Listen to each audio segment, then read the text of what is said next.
Hello, everybody, and welcome to another episode of Ask the Knights Live. I am your host tonight, Edward Littlejohn, and I have two wonderful knights here with me today. We will introduce them. First, I want to let you guys know that we will be taking a break after these last shows for the rest of the year so that we can kind of revamp some stuff and figure some logistic things out. And we very much appreciate your comments, and we very much appreciate your input on how the show can kind of go forward. And we're also really excited to start adding a lot of different stuff, a lot of different content. And we absolutely want to hear from our viewers about all of that because we value your input and you guys are what make the show possible. Let's see what else we got going on here. I think we're all good to go. And let's go ahead and meet our knights. So order of precedence, we have Kurn, let's start with you. What's your name? Where are you from? How long you been fighting? How long you been a knight? So my name is Sir Kurn O'Farrell from Trimaris. I have been fighting for 33 years, all in Trimaris except when I travel. And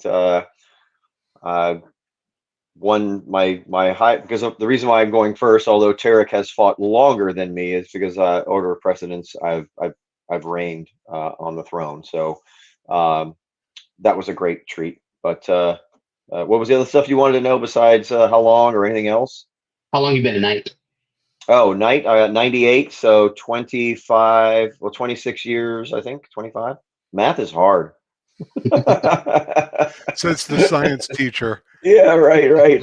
I always remember the 25. I think so. I think it's 20. I'll be 20.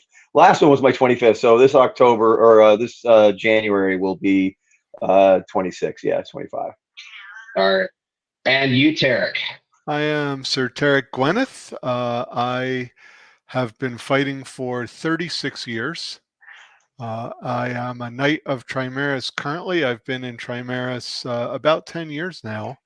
And I have been a knight for 32 of those 36 years. I was knighted in 1991 in the East Kingdom. The year I started. Yeah. Yeah. All right, got some old guys on the show today. So everybody knows the kid. Is that a cat? Oh, I have a cat. I have a couple. Oh, okay. I was like, what is that sound in the back? Teric has more cats than I do. Way more. And I used to have 5 and he still had more. He's a crazy cat. Just so everybody knows the connection here, Kurn was actually my first knight. I was belted to him as a man-at-arms for a little bit, and he is probably the one of the biggest reasons that I am in the SCA today. The second being Count Takamatsu Tadayoshi, may he rest in peace. Absolutely. So that's where all that is. And let's get some background information. Sir Teric, how did you get started in the SCA? And actually, an ex-girlfriend got me into it. I was, a Ren Fair and D&D nerd, and went to D&D man. went to a couple of meetings and some events and kind of got hooked on it. Interestingly enough, when I started, I was an archer, target archer. I was shooting like Bowman level in the 60s. I never wanted to fight. I used to tell my friends, that looks like it hurts, and I want no part of that. And one of my buddies named Maxim Fellenfold, who's Laurel now, back then had a suit of blue plastic scale mail. He was a big guy, and he said, just try it on and try it once. And I put it on, and it went all the way down to my ankles. And he's like, there's no way you can possibly get hurt in this. So I tried it and fell in love with it instantly. Yeah. And then my archery kind of fell off because it's hard to do both. Yeah, that's true.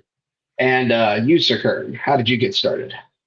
So after college, I'm a teacher, and I was coaching high school baseball at the time. And so we circumvented the maximum number of practice and games rule that they had back then by voluntarily meeting in the park with the kids.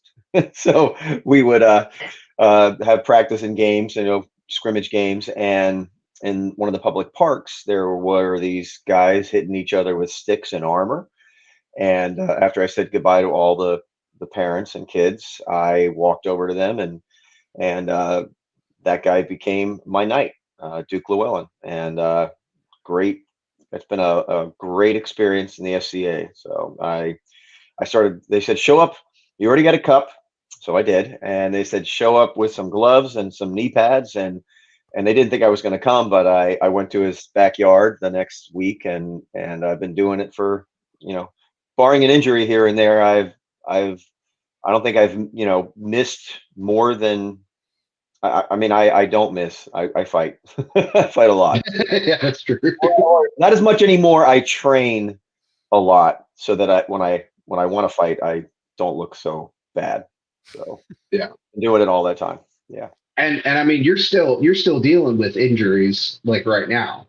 I think anyone that's our age, I mean, Teric, we talk about our injuries and we complain to each other, and then we console each other. And the same thing with anyone our age, we all deal with it and we compensate. And because we love it so much, and we say, I want to be able to walk when I'm 70, and I want to fight till I'm 69. Yeah, so it's a balance. You have to train a lot just to fight. You're stopping at 69? Well, what's the record, Teric? What's the record? I know guys in their 70s who still fight. Well, I'm not sure right now. I can't make that pledge, but it does look it looks appealing. I figure right I now. could still fight spear and battles in my 70s. There you go. Right. New knees. I've had okay. New knees. Somebody just said new knees. I'm like, maybe. Browno's got new shoulders. So there you go. Yeah, you said shoulders wouldn't be bad. I could use a couple of those. Yeah, we both have had surgeries. So alrighty. Let's see. So how many? Have both of you had squires before? Sure. Who do you want to go first? Oh, you said both. Yeah, we both nodded. Yes, we both have. Terry, you can go first this time. Yeah. So yeah. I have had, I think 6 or 7 squires, which doesn't sound like a lot when you consider, 36 years. But I've always been really selective. I like to take, preferably no more than 2 squires at a time and be very focused on them. I have one squire who is a Duke and on tier now. Duke Gellir Blackheart was my squire, and one squire who has been knighted, Sir Guy in the East. And I have a couple now. Unfortunately, they moved to Tennessee, so it's hard for me to work with them. But I think both of them have the potential to become knights. I've also had squires, probably around the total. I'm trying to think, counting back, probably around 7, maybe 7 to 10, I think, over the years.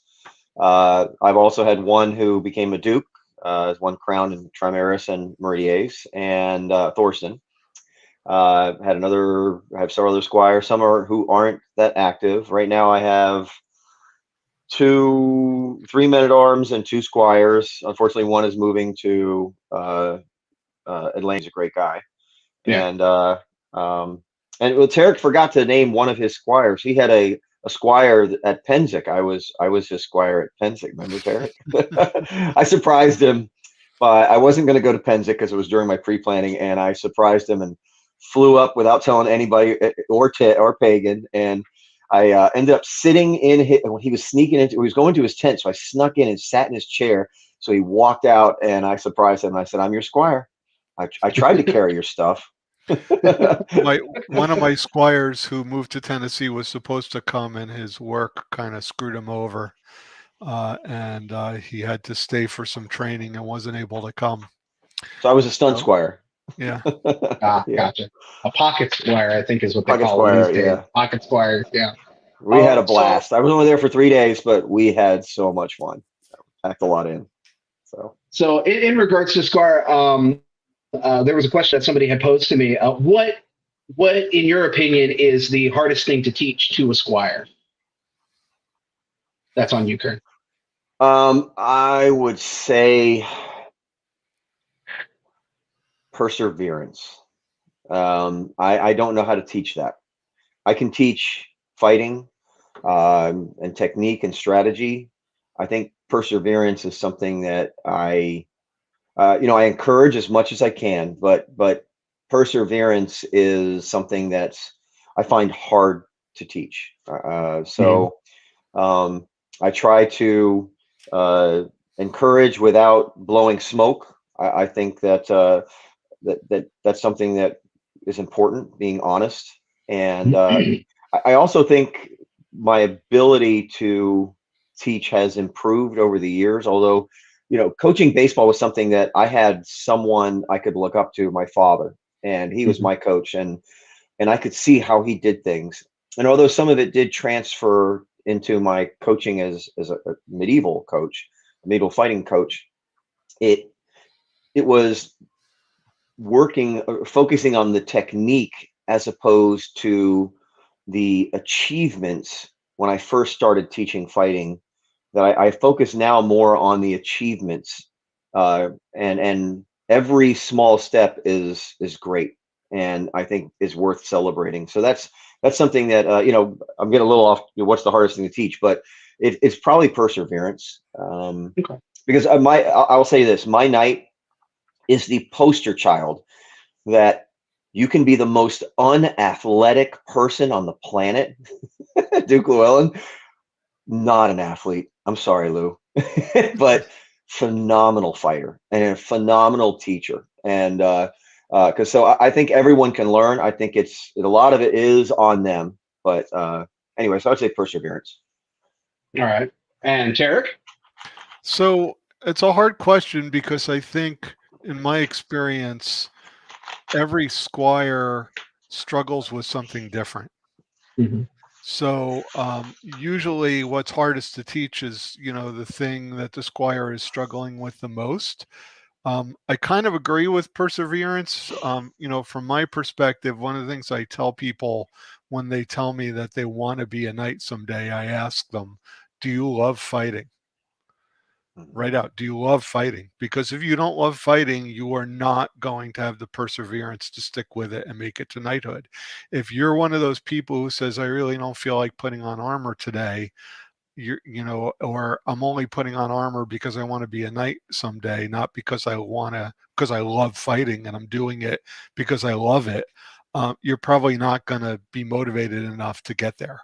So that's the perseverance piece, but I don't think you can teach that. Right. People either have it or they don't. When it comes to the actual teaching of fighting itself, I find the hardest thing to teach students when it comes to fighting is reading the fight when they're in the fight. And what I mean by that is, while you're mid-fight, your opponents are moving and you're throwing shots, reading where an opponent's open, reading where an opponent's going to be open, being able to tell without looking at the person's leg that their leg is open just by how high their shield is. There's things that just come with experience over time where you just learn to react in the fight, and that's a very difficult thing to teach.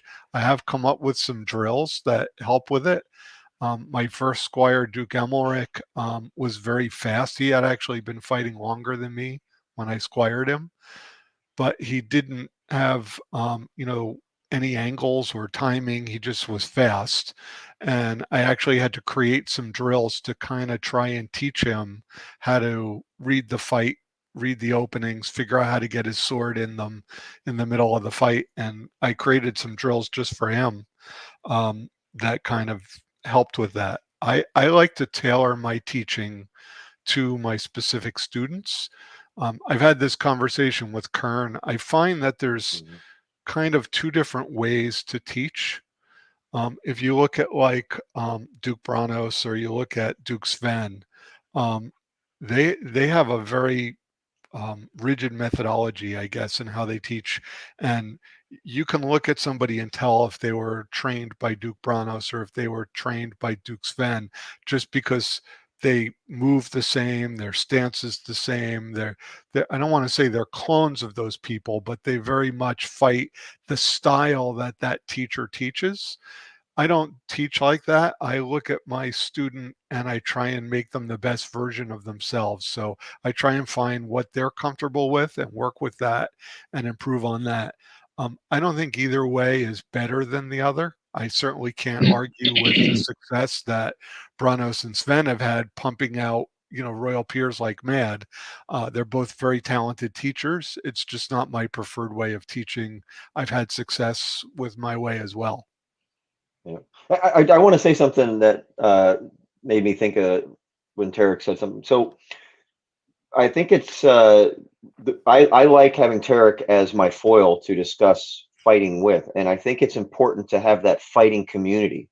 Mm-hmm. So Teric and I started a Facebook group where we share videos from our Pell sessions. Our squires are on it, and a couple other key friends that we've invited over the years, and we share videos and technique, and we critique each other. And because Teric he's fighting so long compared to, he's been fighting longer than me, and he's seen some great fighters. I love having access to his mind, and we play off each other. What about this? What about that? So it's great to have that community, and I think it encourages encourages me to keep doing it. And it's also interesting the conversations I can have with Teric, who is someone who's also very experienced, are different than the conversations I have with some of his squires or my squires. Teric and I can assume a lot of understanding that we can't always with other fighters, and it's nice to have those conversations. They go faster. We can discuss more, and because we already have that, we're at this layer of understanding, and our depth is there. So anyway, it's I think it's important to have that community, and there's no one that I talk to more about fighting than Teric, and it's a pleasure. All right. So we've actually had people on the show that spoke about they created kind of more privatized communities, like within their group circles, where they get together once every few weeks or once a month or something to that effect, and they all get on like a Zoom call or something like this, or they post videos on a closed Facebook group, and they all critique each other and they all share their experiences and videos and stuff. And I think with how spread out and isolated a lot of people have gotten, it's been kind of difficult for some people to kind of meet as a group anymore. I know back when I was living in Trimaris, we would have practices every Tuesdays, and then there was the first Thursday throwdowns over in Orlando that we tried to go to. That's in Greg and Maisie's. That's in closer to Tampa. Brandon, yeah. Closer to Tampa, that's right. Yeah. So and those groups, especially out where I'm at, where my closest group is technically 4.5 hours away, it's a little difficult to do something like that. So you really rely on just that weekly practice. But do you think that social media has really brought more connection to the SCA? And do you think it's made the SCA better? And what's your opinion on that? I think it's made the fighting community better. I mean, I watch videos from all the best fighters in the world. I watch Branos' Coach's Corner videos, and they've helped me become a better teacher. It's certainly been great. My two squires moved to Tennessee. Like I said, we do Zoom calls with our squires and ask them what they're working on and work with them. I wouldn't be able to do that without, Zoom, and we wouldn't be able to have these groups without social media and all of the YouTube videos that are available now that we can analyze. That's something else Kern and I do all the time is we send each other videos and we like, watch the shot this guy threw at 2 minutes and 30 seconds. We do a lot of that, right? So I think that's made the fighting community much better. Now, in terms of the community in general, and some of the vitriol that, can happen on Facebook, that's a negative. So you get a positive and a negative. Yeah, I can't really add to that. That's perfect. So Yeah. one of the You've things been on Coach I will say Corner that one before. thing that we do with our Zoom calls is Teric and I also try to present some curriculum where we go over technique first, and then we discuss it with our squires, and then we open it up to what are you working on, and I think it's good for, and we do short curriculum or content parts because Mhm. I think don't get me wrong, being exposed to different technique is important, but it's Mhm. also important for a fighter who's working towards improvement to be able to voice what they're struggling with and ask for input. It's just as important. Yeah, because you've been on Coach's Corner before. Yeah. Yes, I have Yeah. not. You haven't been yet. No, I did post one of my training videos that I did, which is just an exercise I created using a laptop projector. Oh, okay. I've done it. It's hard. Yeah. I yeah. basically project parallel lines onto the Pel. With each slide has a different set of parallel lines with an arrow, Oh, the direction the point goes, and they animate onto the Pel at like half-second intervals. And it's random. You don't know what's And coming. shuffle the slides so you don't know what's Yeah. coming. And that's So the how I idea is that train. it's so hard. It's freaking great. The first time I did it, I was like, Teric went. His transitions were great, and that's the part where I think that's the beauty of that drill is it makes you work on the transitions and identifying this is open. So you're practicing seeing the shot and then delivering it. It's great. that's so freaking cool. I think he I'd could be market happy. and sell it. Yeah, I have a Yeah, video of it. you definitely could. I have a video of it. I can send you a video of it, and I actually have also thrusts in there. So I just have a Yeah. little circle where you have to thrust in the middle. So it might be a deep offside, another deep offside, an onside, a thrust. You don't know what's coming up because I shuffle the slides each time. Oh, that'd be so awesome. I'd Yeah, it's have to great. check that out. That sounds amazing. It is really good training. Yeah. I did it because when I was training Amalric, I did it. I used to take two swords and I would put them on an angle and I'd go like this Hmm. on the Pel. I wouldn't just hold them still. I'd actually move them, and he'd Hmm. have to time out when they were going to be over the tape spot, and then hit the tape spot on the Pel. And then I'm like, I think I can figure out a way to do that without a person. Yeah, I think he got tired of Yeah. Yeah. He's like, I can let the machine do this part. Yeah. That's awesome. Speaking of new fighters, this was another good question. Do you think a newbie should have a stab tip? Should have a what? A stab tip on A their A sword? thrusting thrusting tip? tip. Yeah, thrusting tip. Um, I don't think there's anything wrong with it. I just don't think they should be dependent on it. I Sure. would, I would tell a new fighter that, if you're trying to thrust somebody more than like once every exchange, it's probably too much. Yeah, I agree. I do think it's harder to develop the cuts and back cuts and the other technique than it is the thrust. The thrust Hmm. is like, it's just the clubbing is easy, right? It's the technique that's hard. A thrust is easier. So yeah, I think it's definitely.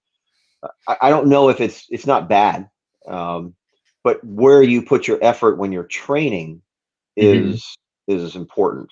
And if you thrust too much, even in one exchange, in one fight, it's almost like you're fishing and you're going to get killed. Yeah. So And you need to learn proper technique for thrusting too. A lot of yeah, newbies don't know how to thrust properly. Either they telegraph it, and the other thing most of them do is they hold their hands.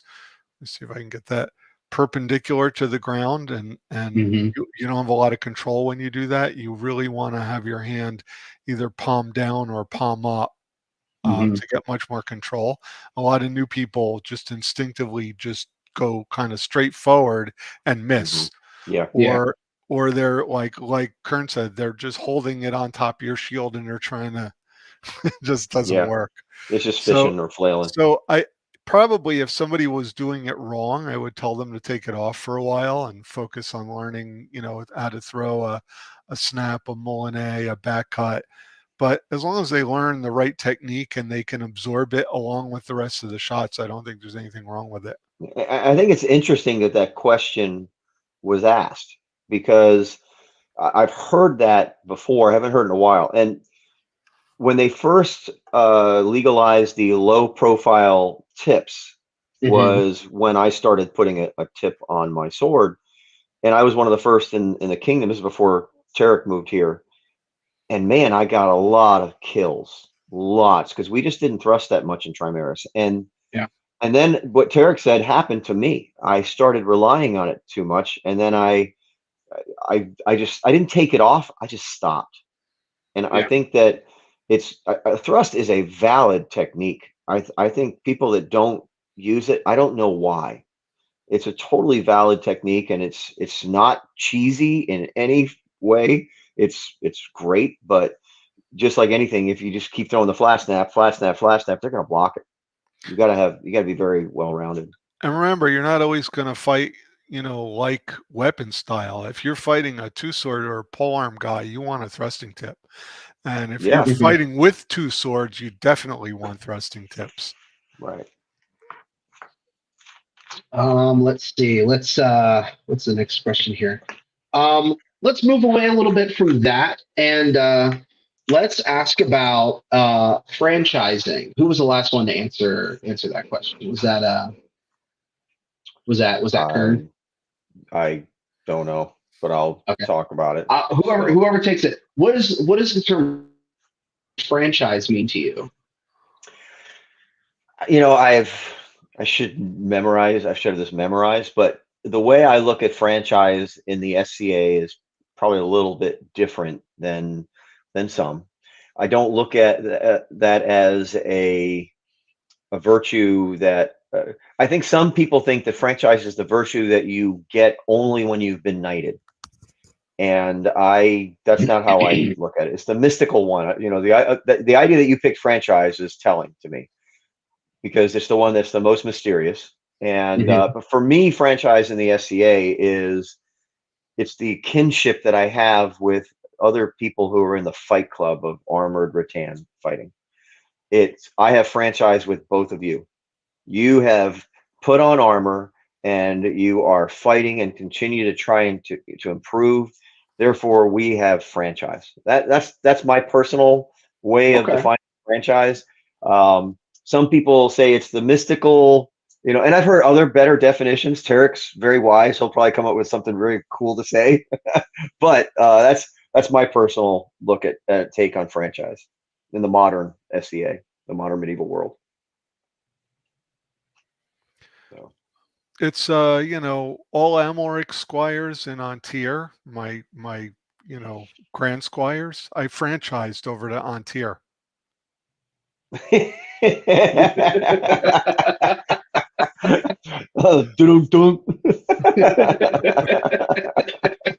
Took me a second.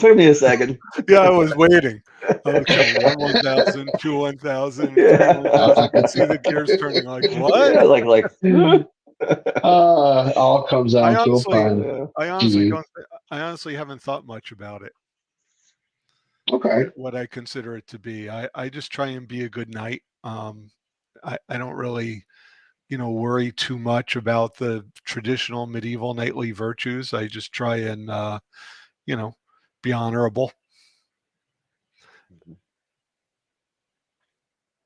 There's one definition I heard, and if I had time, I'd go look it up.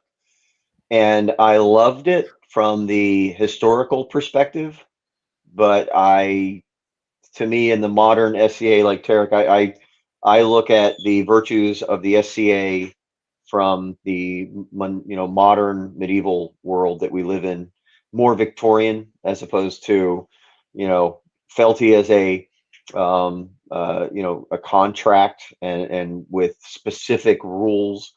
Mhm. The contract between a king and a knight, the contract between a knight and their squires. I look at them as within the modern medieval world as opposed to what it was for your culture and time period, which was different than everybody Okay. else's culture and time period. Okay. So then, from there, in your opinion, how important is looking good to you? And we'll start with Teric. So my grand knight, who many will know as Fast Eddie, Fat the Daddy. famous, yep, I the know where it's famous going. I know where it's Viscount, going. Daddy. the famous Viscount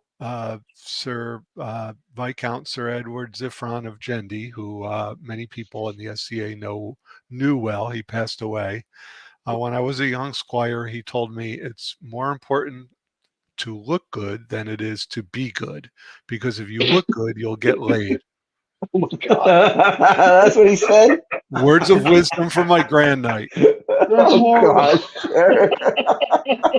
I'm like, oh man. That's Well, horrible. maybe it is, but you know what? I think I like to look good, and I do think it's important. I can tell you that, having sat in knights councils in multiple kingdoms, it is something knights consider when they're looking at candidates. How nice their kits look and how nice their garb looks, and are they going to look knightly after they're elevated? I Mhm. worry less about that than I do about other aspects of knighthood, but it is a consideration. Yeah. I agree. I think uh, prowess and courtesy and honor are more important. Uh, but I do think the effort to look good on the field is important. I don't think you have to have $1,000 armor. There are Yeah. ways to look good, but to me, it says uh, I care, and that's important. And I'll be honest. There was a knight in our kingdom who has been a good fighter, and in all other areas, I felt he was a knight. But the one thing that held me back for a while was his appearance, and it wasn't just his appearance at events. It was his appearance. And by the way, just to set the record straight, held me back from giving a positive recommendation to my crowns Mhm. voting because I don't vote as a knight. But and if that and I had discussions with that person, and I think they made efforts to. But it's not just what you wear to the event or the war; it's what you wear to practice.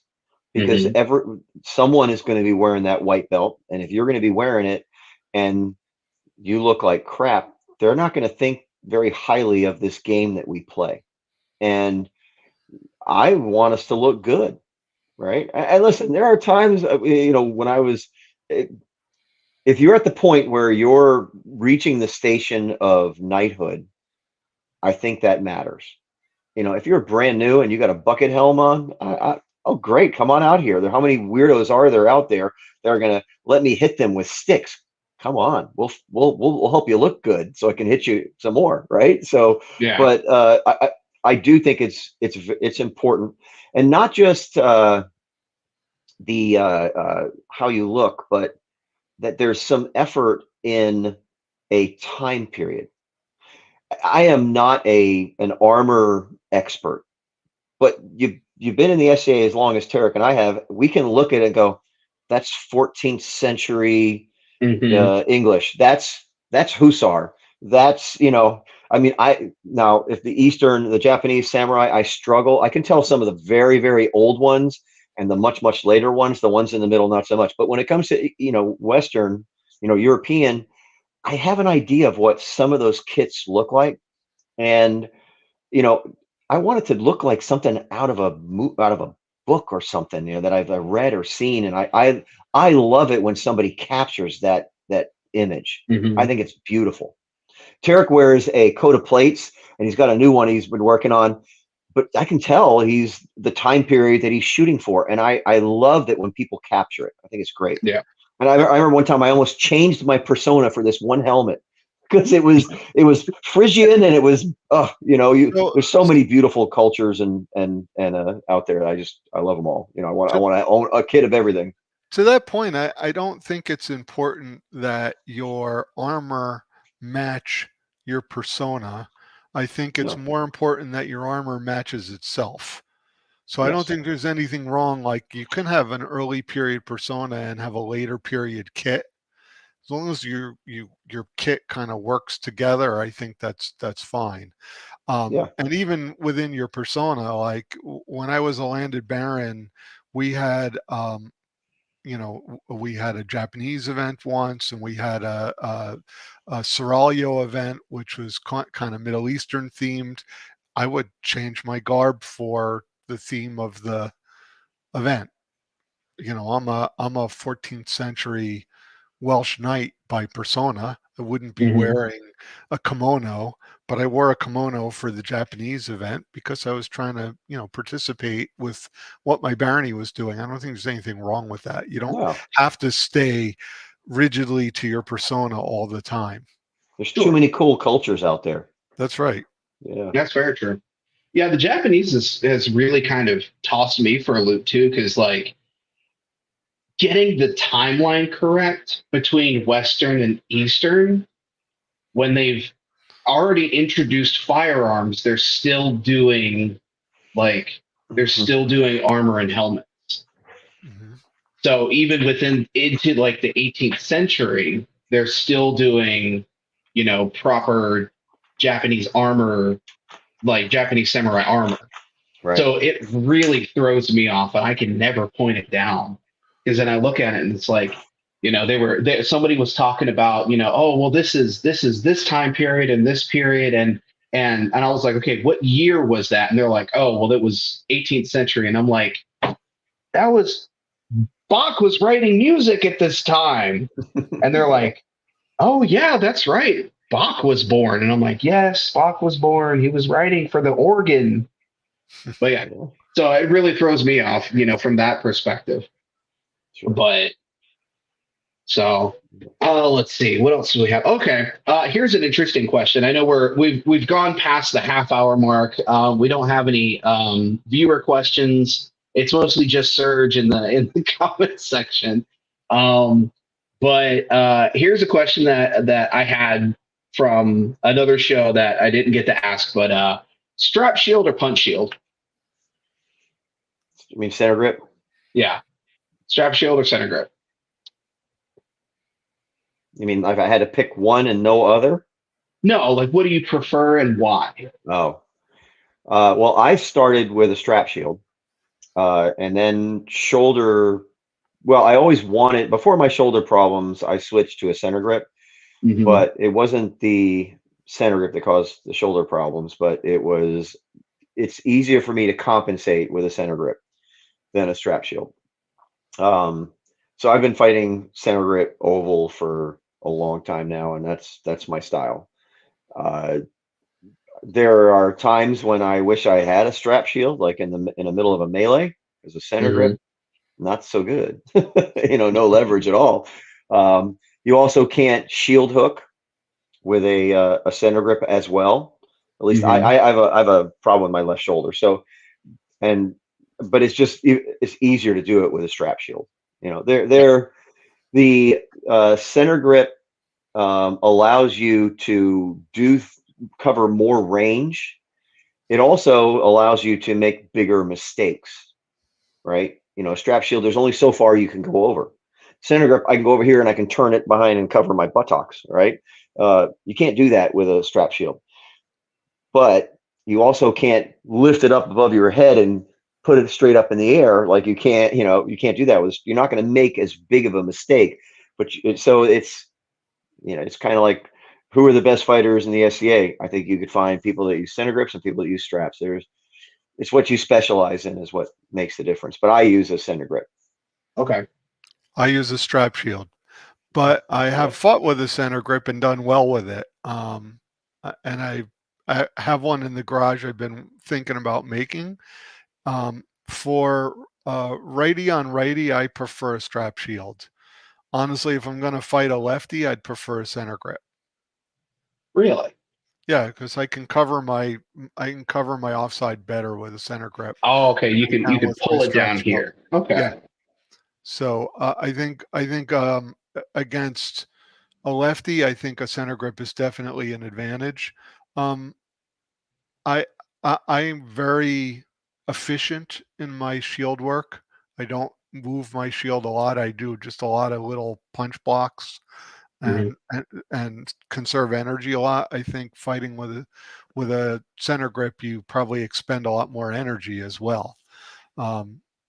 Kern's an Energizer bunny, so it doesn't really bother him, but he'll go out in 94-degree heat and fight 12 people in a row, and I'd be dead after 2. So I like but it's quality versus quantity.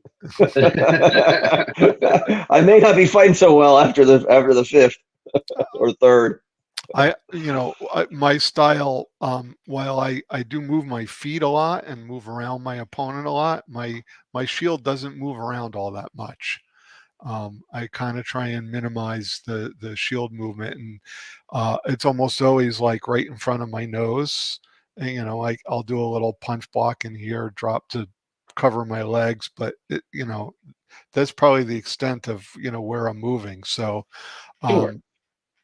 and as a result of that, I think I have a very solid defense. You do. It's really hard to get around your shield, Teric. And it gives me the opportunity to do what I like to do, which is just watch my opponent and figure out what they're doing and figure out how I'm gonna take advantage of the openings they're leaving me. To do that, I have to stay alive long enough. Right.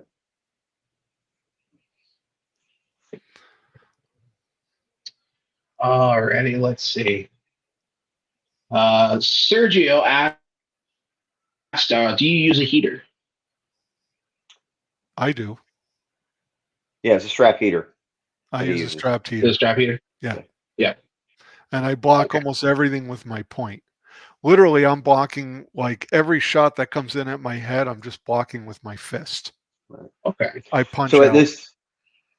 At this past Penzik, I was fighting in the Allied Champions fight, and I went out with my spear, and I just was not doing well. I don't know why. I like fighting spear. I'm usually pretty good at it, but that day I was not. So I switched to my center grip oval. It's the only shield I had with me because I had to travel light when my friend brought it up there, and it fit in the suitcase.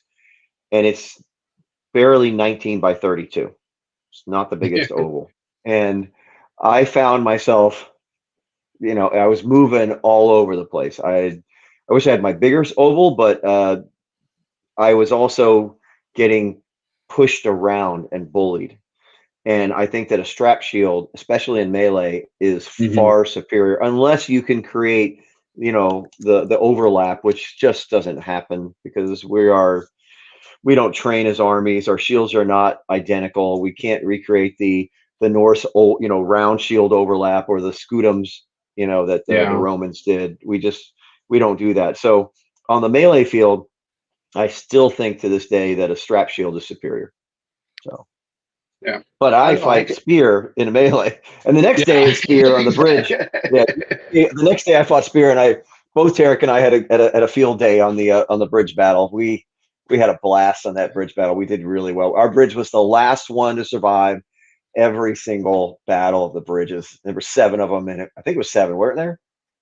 I didn't count. I don't know. It was either 5 or 7. It was an odd number. It was at least 5. I thought it was 7, but it was glorious. We had a blast. So, Sergio also wants to know: have either of you used a kite shield? My knight, Earl Sir Horick, also may he rest in peace, fought with a kite, and I tried it a couple times. It was not for me. I find, if I were going to use a kite, it would probably be a center grip. I find a strapped kite just the way that they're hung for me is very difficult to use with my style of blocking. Like it's more of a shrug kind of a block instead of a punch block, and I find shrug blocks are generally slower. So, for everybody that's not familiar, can you explain the main differences between a heater shield and a kite shield? So you can think of a kite shield like a big teardrop, and it's long. Doesn't have to be super long, but it typically will go from like your chin down, to mid shin even. Oh, wow. And it's kind of wide on the top, and then it comes like a big teardrop. Okay. Right. So it's really good for covering your shield leg, especially if you fight like shield leg forward, because it covers way down your leg. It's narrower at the bottom, so you have to know how to block wraps with it. I just find that for my, I fight like a boxer. It's not really, doesn't really work for my style. I have tried them, and there's nothing wrong with them for people who, like to use them. I've known people who use them very effectively. My knight was an earl, and he fought with them, and he fought very well with them. For me, it doesn't work. I've tried them as well, and when I think of kite shields, I think of Duke Edward Grey of East Kingdom. That's a big, long kite shield, and when I fight against them, I almost don't even go for the leg. It's really hard to get a leg shot unless you're belly to belly and you're throwing a wrap or something like that, or you get them. But I noticed the same thing when I fought with a shield foot forward, what Teric described.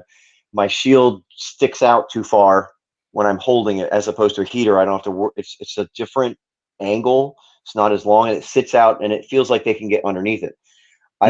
When I see people fight with a kite with success, with a, you could listen. Everybody can adapt, but I think of with a sword foot forward, the way Lucan does it, and his is not quite a kite. Teric, would you say it's not a kite? It's more coffin shaped. Coffin shape, but I mean it's the same general thing. It maybe has a different thing at the top, but it's the shape is wider at the top and then tapers, right? Doesn't it? Doesn't Lucan taper? I mean, I find that in general, most of the people who fight with a kite well tend to hold it closer to their body, not so it doesn't table that out. Yeah. Which is, and tend to like to fight in more like a range kind of a fight more, because they're not extending their hand out as much. It's just a different style. It just doesn't work for my particular style. Right. Duke Amalric, you hold it at, my former squire, fights with a kite. So, but I find that when I have fought with one, I felt best with a sword foot forward, because then when my shield it tabled out a little bit, I didn't have to worry because my shield foot was farther back. Yeah, and I fight with sword foot forward anyway, so it wasn't, it was okay. I think with the heater, you can fight sword foot or shield foot forward equally well. Yeah. Okay. Alrighty, moving away from that, we've got a little bit of a controversial one, which I like. This is actually one of our don't freak out on me yet. Okay. So this is one of our usual questions, but do you think the SCA has changed? And if so, do you think it's changed for the better, or what is your opinion on that? So do you think the SCA has changed over the years? And if so, do you think it's changed for the better or for the worse? Well, Teric has been in longer. I'll let him go first on this one. Yeah, go for it, Teric. he's Father Time he's seen more of it. I mean, obviously it's changed. We have more peerages, we have more kingdoms, we have tons more awards. We have much longer peerage ceremonies. We have new fighting forms that we didn't have back then. We have cut and thrust, and we have steel fighting now. We have combat archery. We didn't have combat archery when I started. We didn't have face thrusts when I started. So in a lot of ways, it's changed. And I'll just say, it's changed for the better in a lot of ways, and it's changed for the worse in some ways as well. And I'll leave it at that. I think the access to armor has been great. The armor that we can, back when I started, even though it wasn't as far back as Sir Teric, it's like if you had a helmet like any of us had, or have now, or have access to, people would have been like, "Oh my gosh!" I mean, helmets were so hard to get when I first started, and I had to make my own. My first one was an ugly flat top with bent over sides, and we have access to so much more, and we're also our knowledge of what is accurate has improved, because people, they delve into a culture and they delve so deeply into those nuances of that culture, and they learn some really cool stuff, and they share it with us. And I love that part of the FCA. But access to the armor, I think we look so much better than we did when we first started. And I started in 91. And if you were to go back to 10 years, even 5 years prior in the 80s, I mean, I saw videos, there were people who were beyond, compare. Their stuff was better than mine now. But overall, people look great. And the skill of the artisans is phenomenal. And I also think, along with that, our teaching methods have really improved, because of the changes from internet, but not just that. We've been around for 50 years, right? Or over 50 years, sorry, 50 years of Penzic, 50. How old are we, Teric? 53? How old is the SCA? 54? I don't know, something like that. It's like 55 or something like that. I should know this, right? Because I care. But we're in the 50s. And, when people first started, the game was changing so much. They were using Freon helmets and carpet armor, and what were they using for? They were using weird stuff for swords, and now we've been using certain conventions for so long that we have gotten the fighting has gotten so specific, and we're focusing on good technique. The instructors are much better, and I fight someone who's been fighting for a year now, and if they've dedicated themselves for a year, it's a struggle. And I'm not saying just because I'm older and slower than them. It's a struggle because in a year their development is phenomenal. I am so impressed with some of the fighting. Maybe it's because I'm getting old and slow. I don't know, but there's a saying in all martial arts. It's beware of the gray beard in a young man's sport. Our game is a little bit different in that regard because experience is huge. Right? There's a reason why people retire from baseball and football and soccer, right? Our game, there's a point where you just can't keep up. I get it. Like there was this, I can't remember his name. This kid, he was 26 years old at Penzic, and he was the son of Dux Cygnus from Ethelmark. And he was 26 years old, maybe an inch or so shorter than me. He fought like me, and he was, younger and faster than me. And he was 26, and I said, "How long have you been fighting?" Now that was a weird case because he's been fighting for 20 years because he was a Duke's son and he grew up in the FCA. But there was this other kid from Atlantia, up and comer, fighting for a year and a half, 2 years. Oh my gosh, I had to pull out all the stops. and I still think I'm competitive, but the instruction has really improved. And it's probably not just in armored combat. I look at the rapier community and I see some of the fighting and how it's like, and I love all sword fighting. It doesn't matter what type it is. Boffer, Teric and I train with Boffer weapons in the summer heat because it's putting on armor is just, let's put our helmets on, our cup, sword and shield, and we Boffer it. And it's good training. But I go to the demos and I do the amp guard Boffer weapon. I love sword fighting. And but I only have so much time, so I just don't focus on some of the other ones. So I actually tried cut and thrust for the first time, had a lot of fun. I'm actually going to be gearing up to do some of that. Did you get your stuff at Penzic? Were you able to find stuff you like? No, I didn't, but I got some good links from His Highness, so I'm going to go shopping online. Gotcha. Awesome. No, yeah, I started in Boffer, and I definitely had a lot of fun with that, and being able to not have to put on 40 to 80 pounds of leather and metal just to go out and swing a stick is definitely definitely a good thing. But It's actually an advantage to the other games. And Mhm.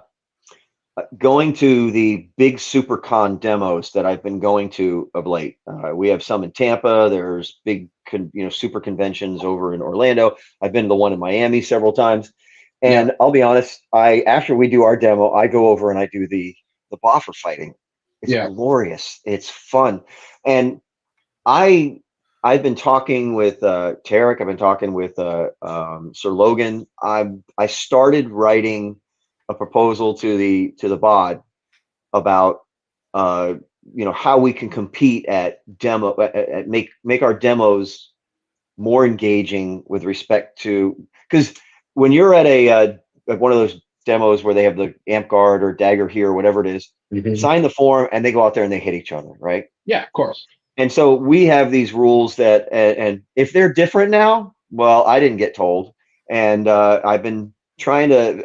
I've started writing something. I'm going to send to the bod. They're going to, if somebody hears this, they'll send it to them, tell them about it ahead of time. But I don't know why we can't put somebody in armor and then hit them with boffer swords. The key is let the person experience the feeling of how cool it is to be in armor that doesn't even fit right, right? And then we don't hit them with real swords. We just hit them with boffer swords. They're better protected than the amp guard guy who hits somebody in the eye. Oh We got a yeah, helmet on the yeah. guy at No least. So, helmets. Yeah. and we just use boffer swords. And I mean, imagine like somebody's like, I want to put on armor, and we put them in it, assuming it fits. We can't fit everybody, I get it, but you know what? Maybe one guy or one girl, and they'll be interested. So Mhm. Fail mail. I think that we've changed in the SCA. We've gotten to the point where we can't do this, we can't do that, and sometimes we are the suckers of fun. And I understand the reasons behind that sometimes, Mhm. but I think that we have to be proactive, and recruitment is something that the SCA needs to be always mindful of. And having a different demo policy, if the demo person ever hears this, sees this video, and maybe if they haven't considered it, you should. So, and I started writing some ideas about how we could make uh, demos more engaging and because when somebody comes to a practice at your local practice, we sign the waiver and they can put armor on and they can fight that day. Why can't we do it at a demo, at a big SuperCon demo? Now, if the demo has rules, we don't want that happening. Okay, fine. But I mean, I come think on, you, I we're think putting you, on our. I think you probably could do it at a demo if they signed a I, waiver. and that's where I'm going. I don't I think it's mean, Yep. against the anyway, rules. we're We changing used the to, SCA right here, Terry. yeah, Movers and Well, shakers. I used to go out and let kids come, and I'd put my sword in their hand and I'd let them try and hit me. Yeah, And we were told we can't do that anymore. I remember. And yeah. it's there was a time there where we couldn't do this, we couldn't do that, and a lot of it is misinformation. I'll be Mhm. honest. We hear this like kingdom law. I mean, what was the difference in changing greater kingdom law versus changing lesser kingdom law? What was the time? I don't even know what the time frame is anymore. I haven't been on the throne in a while. I probably have to reread stuff. And have I read the demo policy for the SCA? I probably should go read it before I start throwing these ideas out there. People are going to get misinformation just from this, right? So read the bylaws, right? Let me read the letter before you send it. Yeah, I'm putting your name on it, Teric. Teric approved. Turn draft and Teric approved. Well, one of Well, the I things was that his boon companion when he Oh, it was was on the great. throne. It was my job to like call him up and go, did you read what you wrote before you posted that?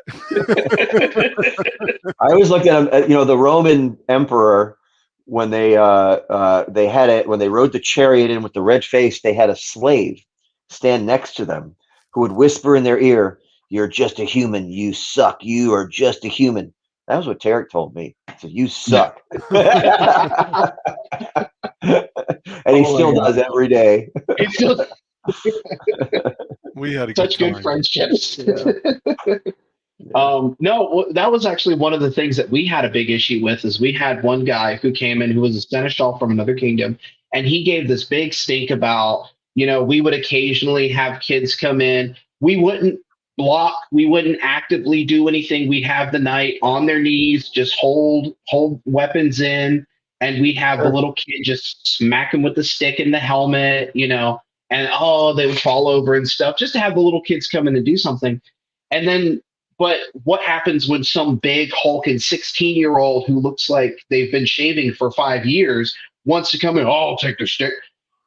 We had an idea of putting a Pell in the Erics and having, it's like, do you want a fine. sword lesson? Because we'll teach you how to throw a flat snap and have them come in. I think that's allowed. I shouldn't say I think. I said word think. I'm pretty sure we can do that. But yeah, but it's not contact. Just to have them come in and be like, well, see, this is how we throw our shots, and this is how we do some of our stuff, and give them kind of a lesson. And that's how we got them interested. And they do have blanket waivers where you just kind of sign your name, your address, or your name, your email address, and if you're under 18, you have to have a parent sign off on it. I'm pretty sure we had blanket waivers. Yeah. And guess what I'm rereading, and this is over. I'm gonna reread something when it's over. Yeah. But that's what we did, and I was like, we got quite a bit of people that were very interested in doing that. But all in all, it's like for the little kids, grabbing the stick and hitting somebody was just so much fun for them. Great. And I know that we can't do that, anymore, and we're not supposed to do that because, what if somebody gets hurt, and what if this, that, and the other? It's like Amgar and Dagger here and all the other ones, they're doing it. Yeah, well, they have blanket waivers. If you get injured, it's not our fault. I think, though, in terms of recruitment, I just think the price of entry is the bigger problem. Yeah, I mean, you don't need much to go fight, in Dagger here or exactly. Exactly. All you need is a tunic and a foam sword. Yeah. And see, that was another thing too. When we were at the Ren Fair, one of the big things that I wanted to make sure that we told everybody was make sure you tell them participation is free. We do have a $45 membership fee per year, but you don't have to pay that. And that got more people interested because they're like, oh, this isn't a pay to play thing. We can just show up. And it's like, yeah, absolutely. You don't have to pay. You can just show up. This is all free. And that blew people's minds. And so people think that this is such a big, exclusive society because it kind of seems that way because it's so expansive. So I think that's I have right now go ahead, Teric. I was just going to say, it really takes motivated people to help new people get armored up, and it's a lot of work. But that's the only way, and a lot of times it really happens is somebody in a particular area is the go-to person, and they end up helping 15 people get their armor made and get on the field. Yeah, like Ian did that for a while. I used to do it when I was a landed baron. I just don't have the energy anymore. Right. I agree. That's the challenge. Maybe we should have foam fighting. Yeah. Well, I don't see why it's definitely a good way to train. It's a good way to train. Mm-hmm. And some people, when they train, they're like, you have to do a bunch of Pell work before you get started. My first experience fighting, I showed up the first day, they put me in his armor and let me hit. You threw me straight in armor. I didn't even get a chance. I mean, some people, here's my thing, there was and I don't know if it was more of Taka, looking at some of the people that he was working with and saying this person needs to train more. I think you have to try to be a good judge of physical fitness before you do that. You're physically strong. I knew you could handle it. I would be hesitant with some people to put them in armor the first day. When I was doing it, I was coaching baseball, playing softball. I was doing all those things. I was physically fit. I was strong. There was no reason why I couldn't. And I had a cup, right? Mm-hmm. but look, some people, I think we put them to practicing their sword drills before they, like, for weeks and weeks and weeks before they get in armor. Now, if you don't have armor that fits them because you're your size, then you gotta work on that armor. But if there's armor that fits them, and it's just me taking off so you can wear my armor one time so you can see how cool this is, or see that maybe it isn't for you. Then that's it. We have so much loaner armor. I mean, I have probably 3 helmets out. I do know where one of them is. The other one, I think the third one, I have no clue. Right. And I think people that have been in the SCA as long as Teric and I have, I have 2 helmets sitting in my garage that are just like loaner helmets. Right. Yeah. And we have access to this stuff, and demos and getting people involved. We should be like, hey, try my stuff, try this, try that. And every shire should have a loaner set of armor. And if they don't, they need to fix that. The barony here has multiple. Right. Or you expect a barony to have more. I mean, barony, you were a baron, you probably did too. So multiple pieces, I should say. 3 or 4 kinds of body armor, a few helms.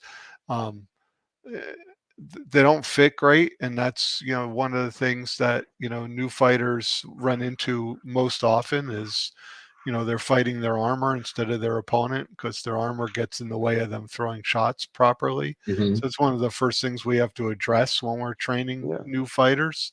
But there's nothing wrong with throwing them in something just so they could get the experience. My story about the blue plastic scale mail that went down to my ankles, I'm like, okay, doesn't hurt, it's a lot of fun. Conversely, my first tournament, I got bruised really badly. I almost quit fighting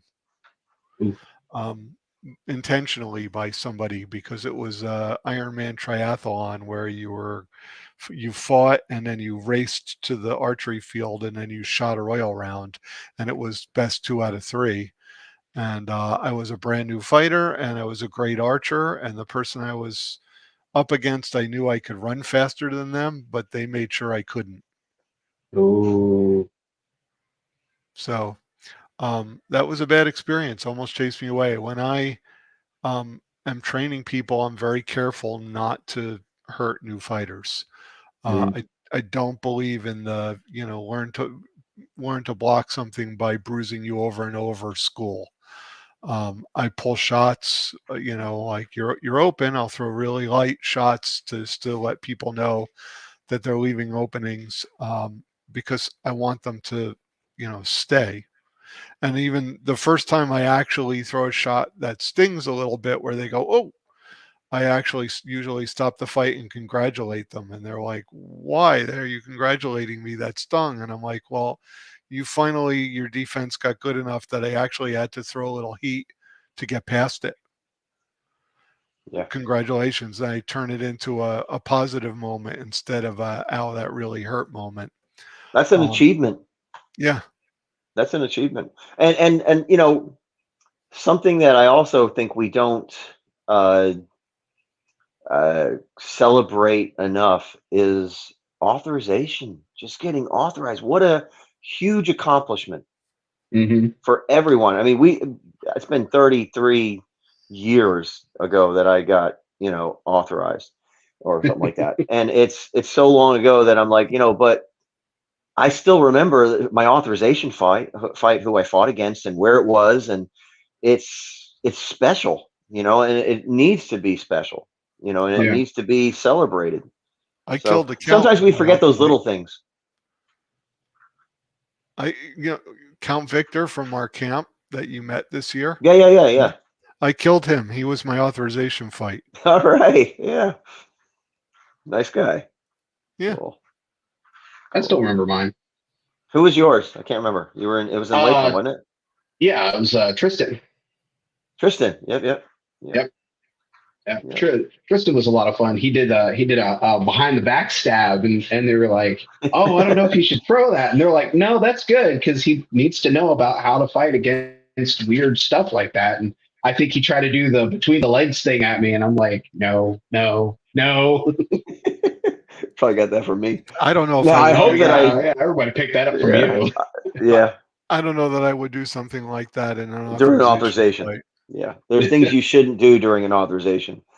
Now I hope, I have made it a point whenever someone gets authorized, I always say, congratulations. And I hope I did this with you. I turn and I say, everyone meet the newest member of the Kingdom of Trimaris's, the Trimarian army.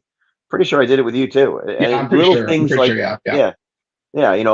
everyone help me, congratulate the newest member of the Trimarian army. And something simple like that, and those are the things that we remember. I like that kind of stuff.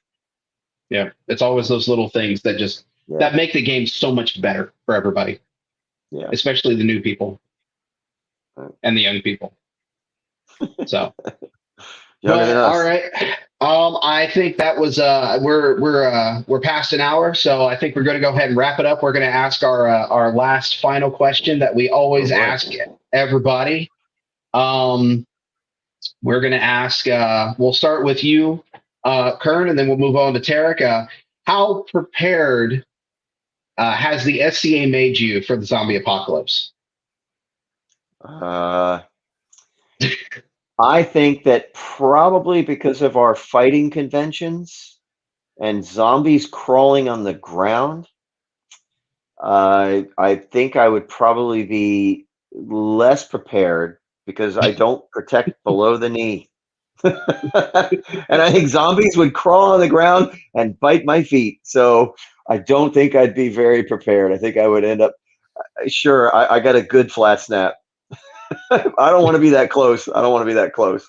So, yeah. I didn't know that question was coming. That's funny.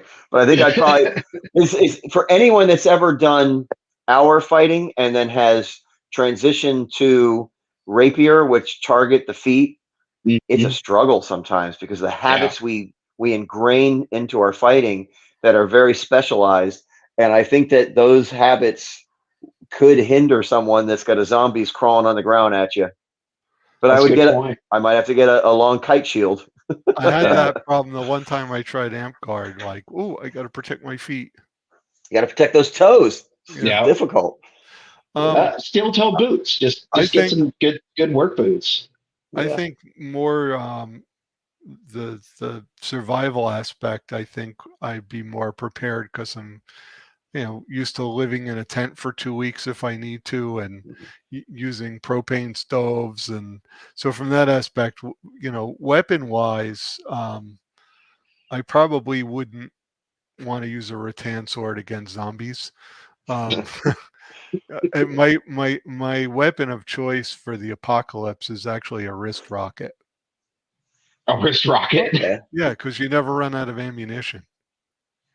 Fair point. You get a gun and you run out of ammunition, then what? That's true. You can just pick up a rock, I suppose, with a wrist rocket. That's right. That's pretty good. And they can mess things up. They're pretty powerful. Yeah.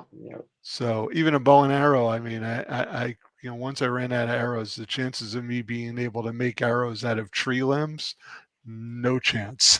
No chance. And so this is why I play Dungeons and Dragons with Teric. Because he thinks of shit like this. That's a good point. Yeah. All right. Well, thank you so much, guys, for being on the show. Thank you, everybody who was watching, and thank you so much for everybody who's going to be watching later on.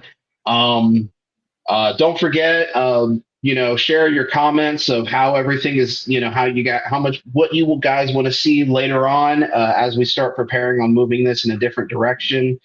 Same direction, but just more is what we're really trying to push for. And we hope to see you guys on the next episode. Thank you so much and have a wonderful night. Thanks for having us. About a week, Teric.